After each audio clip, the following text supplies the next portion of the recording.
I think that is a big space. It is kind of e-commerce 2.0 or 3.0, if you will.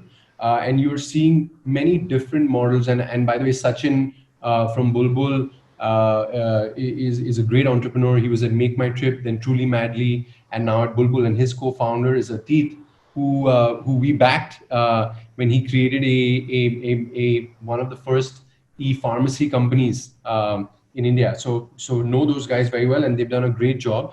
And see that Bulbul model of using video, right? It was a trend that we already saw on cable networks in India, right? And they brought that onto digital, onto mobile. And that was one approach. You see the Misho model, which is using this reseller type of approach to use local networks, word of mouth, local communities to kind of disrupt the acquisition cost, and that's another approach. The company that we funded, I'll just spend 30 seconds on that, and then I'll talk about the CAC.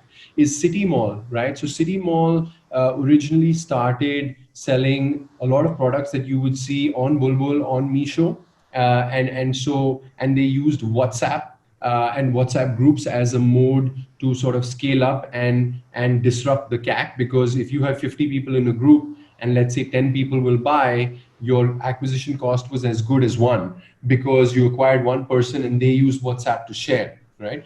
And they use a lot of learnings that we've seen in China with WeChat and commerce based on WeChat to get off the blocks.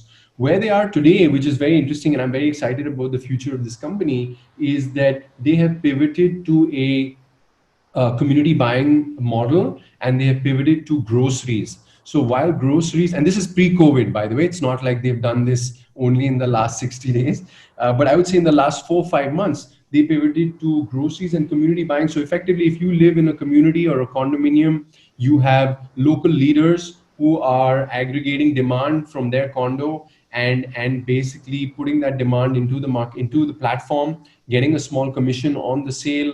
And then there is a disruption in customer acquisition cost because one guy is acquiring many, and then there is also a significant reduction in logistics and fulfillment cost because the leader is responsible for the last mile deliveries. So everything comes to that place. So we are seeing models like this which are bringing innovations in some of those key cost centers in the P&L for a business.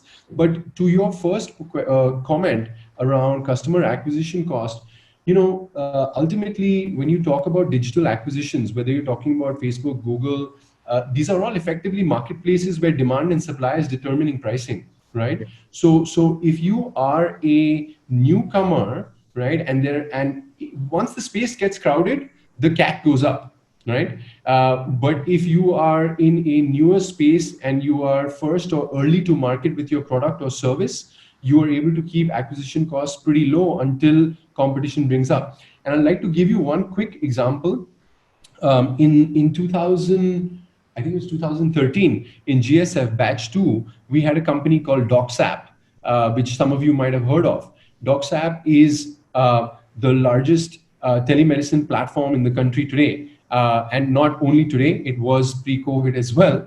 They do 5,000 to 6,000 consultations every day. This is a company that is Bessemer funded. In fact, they just 3 weeks ago closed a $10 million financing. And DocSap realized that they worked on a very simple insight, which is that 80% of the doctors in India are in metropolitan cities, and 80% of the people in India are not in metropolitan cities, right? And to bridge that demand and supply, they created this telemedicine platform.